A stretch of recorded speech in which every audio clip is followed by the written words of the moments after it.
Before the eruption, Pompeii was alive. The city rested in the shadow of Mount Vesuvius, unaware that the silent mountain would soon become its destroyer. The year was 79 AD. Life in Pompeii moved with rhythm and confidence. Streets paved with dark basalt stone echoed the footsteps of merchants, slaves, and noblemen. The air carried the scent of baked bread, olive oil, and incense burned in honor of the gods. Pompeii was not a primitive town. It was a wealthy Roman city, thriving under imperial rule. The architecture spoke of prosperity: villas adorned with mosaics, temples dedicated to Venus and Apollo, public baths heated with complex systems of furnaces. Fresh water flowed through aqueducts. Theaters hosted performances. The people of Pompeii believed their lives were secure, as eternal as the empire itself. Each morning, citizens filled the forum, the heart of the city. Here, traders sold wine, grain, and jewelry. Politicians made speeches under marble colonnades. Children played near fountains decorated with bronze statues. Beyond the city walls stretched the fertile plains of Campania, lush and green, fed by volcanic soil that produced abundant crops. Vesuvius had slept for centuries. The people considered it a mountain, not a volcano. Farmers cultivated its slopes, planting vineyards that produced some of the finest wines in the region. Yet beneath its calm surface, magma stirred. Small tremors occasionally shook the ground, but they caused little concern. Earthquakes were common in Italy, and the citizens of Pompeii had learned to ignore them. In the villas, life reflected comfort and indulgence. The wealthy owned slaves who tended gardens and prepared lavish feasts. Rooms were decorated with wall paintings, mythological scenes, gods, lovers, and landscapes. At night, oil lamps illuminated mosaics that shimmered with gold and glass. The hum of conversation, laughter, and music filled the air. But not all lived in luxury. The city had its lower quarters, crowded insulae, where laborers, prostitutes, and freedmen lived close together. In taverns, cheap wine flowed. Dice games clattered on wooden tables. Graffiti covered the walls, some mocking politicians, others declaring love or victory in the arena. The hum of Pompeii was a blend of elegance and chaos. The amphitheater stood as a symbol of Roman pride. Here, citizens cheered gladiatorial games, shouting as blood stained the sand. Fighters from across the empire competed for glory and survival. The crowd's roar shook the arena walls, echoing through the streets. For many, violence was entertainment, an escape from the monotony of daily life. Meanwhile, on the horizon, Vesuvius loomed, majestic, green, and seemingly harmless. Some poets described it as the sleeping giant. In truth, it was not asleep. Beneath its crust, pressure built silently. Ancient fumaroles emitted faint traces of smoke, ignored by those who saw them as natural phenomena. In early August, subtle signs began to appear. Wells dried up, dogs barked without reason, birds vanished from the sky. Farmers near the slopes noticed the earth becoming warm under their feet. Still, life went on. Festivals continued. Markets opened. The temples of Jupiter and Venus were busy with offerings. Among the citizens was a woman named Livia. She lived in a modest villa near the city's edge with her husband, Marcus, a wine merchant. Their days were ordinary. He traveled often. She managed the household. On the morning of August 23rd, Marcus returned from Naples with news of trade and politics. The sky was clear and the sea glistened. That evening, they dined under the open atrium, unaware it would be their last meal together. Farther away, in the port town of Herculaneum, sailors observed strange movements in the water. The tide receded unusually, and fish floated lifeless near the shore. No one could explain it. Some thought Neptune was angry. Others said it was a sign of fortune. The next day, the world changed. At midday on August 24th, Vesuvius erupted. The mountain split open with a deafening roar. A column of smoke, ash, and pumice shot high into the sky, so vast it turned day into night. Pliny the Younger, a Roman scholar stationed across the bay, later described it as a pine tree rising into the heavens, its trunk formed of smoke and its branches spreading with flame. In Pompeii, panic erupted. People rushed through the streets, covering their mouths with cloth as ash rained down. Roofs began to collapse under the weight. The air thickened with sulfur and dust. Some tried to flee toward the sea, others sought shelter inside their homes, believing the gods were punishing them. Marcus ran to secure his goods, shouting for Livia to stay indoors. He never returned. Hours passed. The ash fell heavier, windows shattered, statues toppled, the city's fountains dried up. The sound of collapsing buildings blended with cries of fear. The sky turned black. Lightning flashed through the volcanic cloud. The first pyroclastic surge descended, a wave of superheated gas and debris moving faster than any man could run. It hit Herculaneum first, destroying everything in its path. In Pompeii, only ash had fallen so far, but the air grew hotter, harder to breathe. Livia tried to escape. She wrapped herself in a shawl, clutching a small bronze figurine of Venus. Outside, chaos ruled. Families screamed, horses reared, the once orderly streets became rivers of dust. She followed a group running toward the city gates, but the ground shook violently, knocking her down.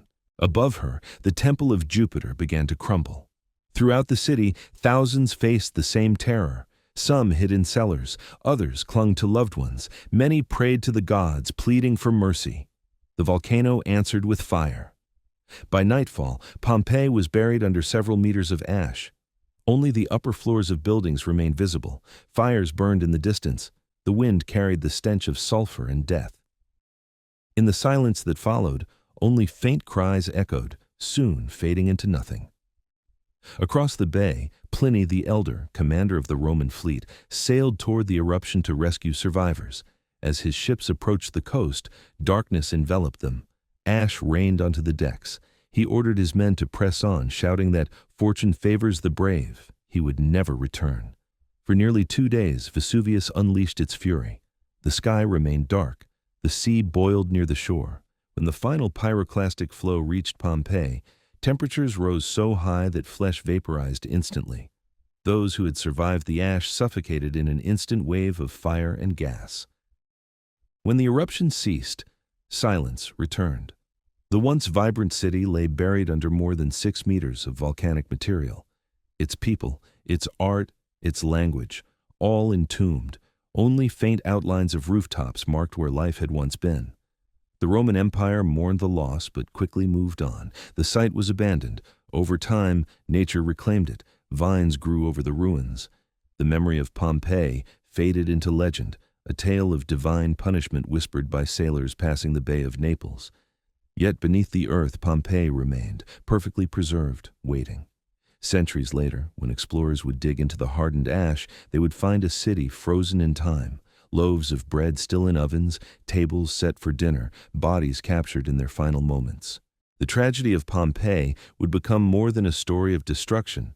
It would become a mirror of human fragility, a reminder of how quickly life can vanish under the weight of the earth.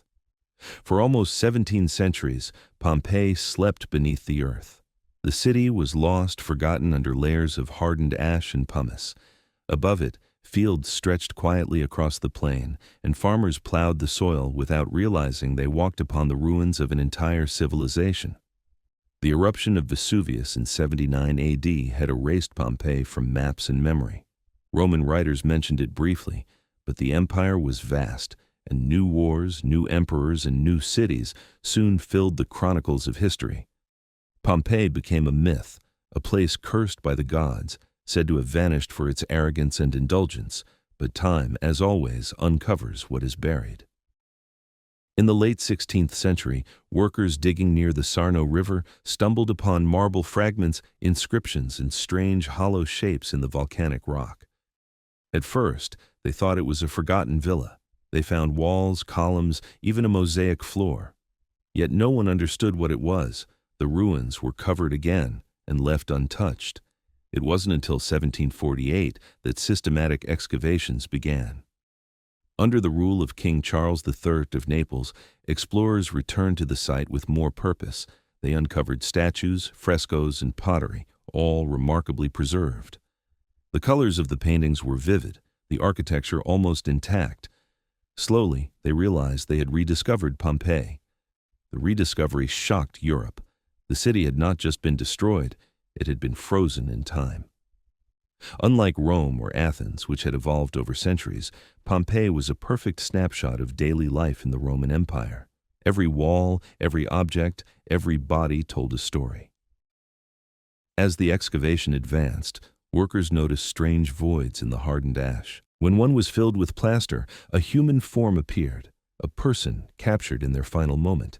Some were crouched in fear, others holding children or reaching out for safety. Their expressions were hauntingly clear, preserved in death as they had fallen 2,000 years before. The plaster casts became symbols of Pompeii's tragedy. They were not sculptures, but real shapes left by decayed bodies, encased by volcanic material. The first to witness them were struck by silence. These were not ancient myths anymore. They were people, once breathing, eating, and laughing in the same streets that now lay silent. One figure lay curled in agony near a collapsed wall, a man shielding his face. Another, a woman, held an infant close to her chest. A dog, still chained, twisted in pain. Their forms were a grim reminder that Pompeii's end had come suddenly, without mercy. The art, too, survived with startling clarity. The frescoes revealed a world of beauty and desire. Scenes of myth, love, and daily life decorated the walls. Gods seducing mortals, couples embracing, musicians playing lyres, and merchants displaying goods. In the Villa of the Mysteries, paintings depicted a secret Dionysian ritual, figures draped in red robes, faces half hidden, frozen in ceremony. But among these images of elegance lay something darker. Many frescoes and carvings showed erotic scenes, shocking to later sensibilities. When these were discovered, 18th century officials ordered them locked away in what became known as the secret cabinet of Naples. Access was restricted, as if the morality of the modern world could not bear the honesty of the ancient one. Archaeologists realized Pompeii was not only a story of death, but also of life unfiltered. It revealed the daily routines of people long vanished: bread in ovens, loaves marked with the baker's seal, carbonized figs and olives, wine amphorae labeled with trade stamps. Graffiti covered the city's walls, revealing jokes, insults, and personal notes. "I was here. Marcus loves Julia. Victory to the gladiator Salatus." These messages, written in charcoal and scratched into plaster, gave Pompeii a voice. They transformed ruins into testimonies. The eruption, once thought to be a singular moment, was later understood as a sequence of phases. First came the towering column of ash and pumice, rising over 20 kilometers high.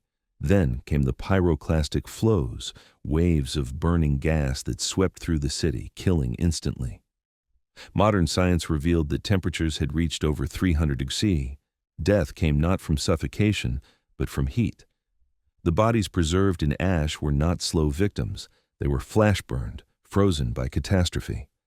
Vesuvius itself remained restless. It erupted again in later centuries, reminding Naples that the mountain was alive. Each time, the people rebuilt. Yet Pompeii was never rebuilt. It remained a tomb, a museum carved by nature. As excavations continued through the 19th and 20th centuries, archaeologists unearthed entire streets: the Forum, the temples, the baths, the amphitheater. The Villa of the Faun, one of the grandest houses, revealed a mosaic depicting Alexander the Great in battle. The image, made of over 1 million tiny tiles, had survived untouched by time. Each discovery deepened the mystery of Pompeii's final hours. In one house, skeletons were found gathered in a room, 13 people clutching jewelry and coins. Perhaps they had hoped to escape at dawn. In another, a blacksmith's forge held molten tools, frozen mid-work. In the stables, horses were found still harnessed to chariots, as if waiting for a master who never returned. Pompeii became a reflection of humanity's illusion of permanence. The city had believed in its strength, its wealth, its divine protection. In a single day, all of it vanished, yet by vanishing, it endured. Tourists began to visit in the 19th century. Writers and scholars described the ruins with awe and unease. Johann Wolfgang von Goethe wrote, "Many disasters have befallen the world, but few have given so much delight to posterity." Artists painted its silent streets, and archaeologists turned it into a living laboratory of ancient life. In modern times, preservation became a new struggle. Exposure to air and moisture began to erode the fragile frescoes. Looters took artifacts. Even tourists, unknowingly, caused damage with their touch and breath. The irony was clear. Human curiosity, which had rediscovered Pompeii, now threatened to destroy it again. Today, Pompeii stands partly restored, partly ruined. Streets once filled with chariots now echo with the steps of travelers. The houses of the wealthy, like the house of the tragic poet, the house of the faun, and the house of the Veti, remain open to the world. Their walls still glow with ancient color, their mosaics still shimmer in sunlight. Yet, despite all that has been uncovered, much of the city remains buried. Beneath layers of ash still lie unknown stories, families, homes, and perhaps new evidence of that day's terror. Archaeologists continue to dig carefully, each layer revealing fragments of human life untouched for 2,000 years. The story of Pompeii is not only about death, it is about memory. It shows how life, even when erased, can be written again in stone, ash, and silence. When one walks through its streets today, the echoes feel near. The grooves of cartwheels are still visible in the stone roads. The frescoes whisper color into the dust. The plaster figures lie in their poses, forever caught between life and death. Pompeii's tragedy became its immortality. The same mountain that destroyed it also preserved it. Fire became its guardian, and ash became its veil. In the end, the lost city speaks not of punishment, but of fragility. It reminds us that civilizations, no matter how powerful, stand on uncertain ground. Beneath the beauty of human creation always lies the silence of the earth, waiting. And when the mountain sleeps again, Pompeii still listens, quiet, eternal, and awake only in memory.